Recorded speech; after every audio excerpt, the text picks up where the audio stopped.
And when he dies, his children have to take over. When their children have to take over. It's called a latifundia. I wish we had some from Venezuela here or some from Bolivia here in this gathering. And so we were warned in just these few words, ad'afa muda'afa, that the rate of interest multiplies. So the rope can become tighter and tighter until eventually you are enslaved. This is precisely what has happened in the world. But when the revelation came down, the wisdom of the Prophet ﷺ, dazzling to behold. And only one man I know of was able to recognize that wisdom. He was a British sheikh who wrote a book on this subject, Merchant of Venice. Shakespeare. The Prophet ﷺ enforced the prohibition of money lending on interest from that day forward. But he did it only for new transactions and did not do it, I'm going to use a big word now, did not enforce it retroactively.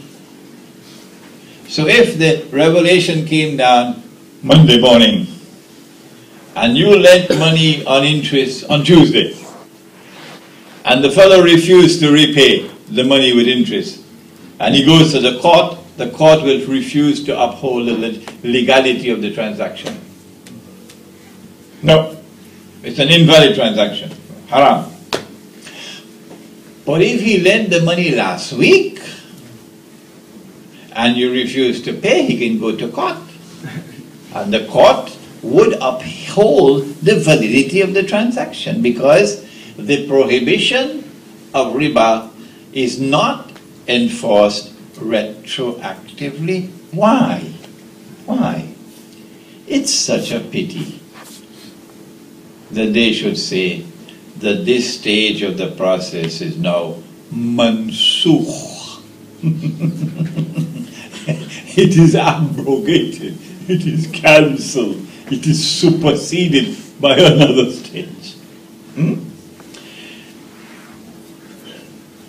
The reason why he acted this way is because you want to win the battle in the economy. And if you want to win the battle in the economy, you have to have strategy. You have to be able to corner the moneylender. You have to be able to marginalize the moneylender. And you have to succeed in demonizing the moneylender before you pick up your sword. So when you pick up your sword, it's just for the finishing job. And this is the stage that we now have in Medina. And it continues from approximately the year 3 of the Hijrah until the farewell pilgrimage. So people are asking, Allah has made it haram. No new riba. So who are those who are still collecting? So now you can identify them. So and so and so and so and so and so are still collecting riba. They don't like their names to be published in the newspapers, you know. When the bank has to repossess, no, they don't want their names published. Looks bad. So you now admit of the possibility of targeting them because they're the only ones still collecting riba when no one else is allowed to. These are the professional money lenders. And then you now have a process in the economy in which people are telling to the moneylender, speaking to him, listen, how can you take and give nothing in return? Don't you have any sympathy for the people? Don't you have any human kindness? Don't you have any sense of justice? This is what Shakespeare captured with absolute brilliance in Merchant of Venice. So please go back and read Merchant of Venice after having listened to this lecture.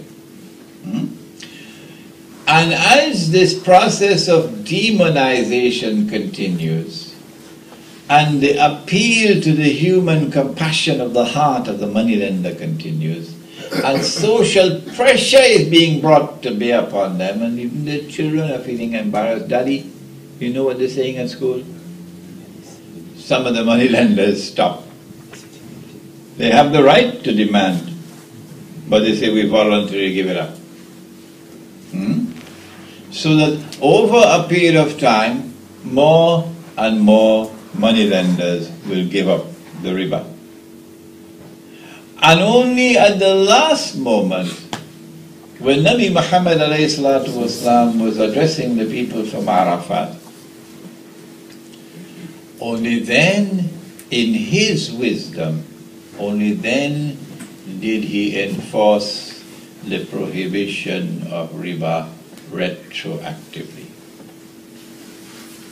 See the wisdom? Now, if you still refuse to give up the riba, we're going to take up the sword against you. And we are beginning with the riba which is due to my uncle, Abbas. It's cancelled.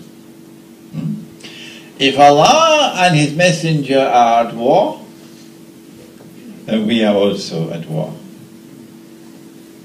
And so the very last revelation that came down in the Quran was a revelation which made it obligatory on the Ummah of Muhammad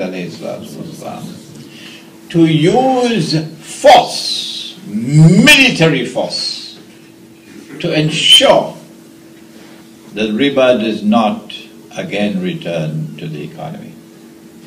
Because this poison, if it is injected into the economy, would paralyze you and open the gates to slavery. This has been an examination or a review of the stage-by-stage process of dealing with the subject of riba in the Quran. Stage 1, public education. Stage 2, prohibition, but no retroactive enforcement. And in stage 2, the process of public relations process must be pursued vigorously to marginalize the moneylender, to corner him, to defeat him in the battle for public opinion. And then stage 3, when he is cornered, the enforcement of the prohibition of riba retroactively. Now we come to ma nansakh min ayatin aw nunsiha na'ti bi khairin minha aw mithliha. Which surah? Masabo? You had too much for breakfast this morning. Surah Al-Baqarah. Surah Al-Baqarah. I think it's about 106.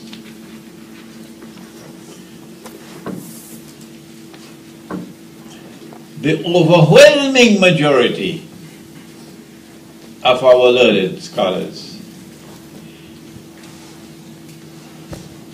apply abrogation internally in the Quran, despite the fact that he who was sent, who was appointed by Allah to teach the Quran, the only one so appointed, never told us of any verse of the Quran being abrogated or cancelled or forgotten. Yet the overwhelming majority of our scholars hold the view that up that abrogation is to be found internally in the Quran. And as a consequence, they say that once you drink, we got to beat you. Remember yesterday? Was it yesterday? Yes. Once you drink, we got to beat you. And therefore the stage-by-stage process of dealing with the disease of alcoholism is no longer applicable. We got non-Muslims in the village, yeah? My next door neighbor, the police officer, they're non-Muslims. All that we'll say to them is, keep the alcohol in the home. We're not going to prohibit them from having alcohol in their home. Just don't bring it out in the public. All right? Where they'll buy the alcohol is not my business. It's not going to be sold, of course, in a Muslim village. You crazy? But if he goes to Cape Town and he buys his alcohol and he comes back to the village, I'm not going to stop him. He's not a Muslim. And these people who are addicted to vodka, remember the Russians? We're not going to sell you the vodka, but if you need the vodka, you got to find it. But remember, if someone is addicted to drugs, and you deny him access to drugs, then there's a stage which he can reach where he'll become a killer. He'll kill you. So be careful. Alright? Well, you cannot buy your vodka in the village. But if you need the vodka, you could bring it with you. You could get it from outside. We're not going to prohibit you. Not in the Muslim village.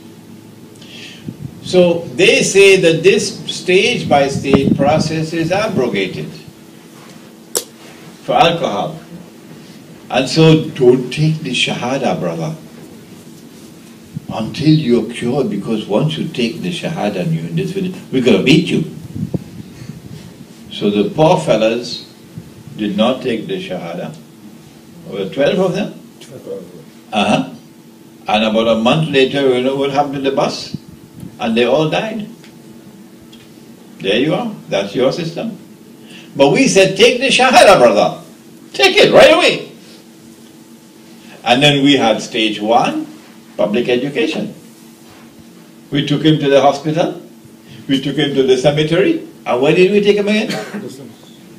Police stations. And a number of them gave it up through the appeal to the rational faculty. And then we embraced them with the love of the brotherhood of Islam and the masjid and salat and so on. And then we hit them, no salat, until you can understand what you're saying. A mother put her sons out of the house. It hit them. And so an internal power emerged now to complement the external power to break the chain. And then came the third stage. Now since we appeal to the external and we fail, and we appeal to the internal and we fail, now we're going to have to shame you. Huh? So if you drink, we're going to beat you. But not an act of brutality. A slipper, or we take off the shirt and roll it. And after we give him 1 or 2 beatings, that's it, no more. This is our way, because we did not apply abrogation internally in the Quran. Similarly with riba.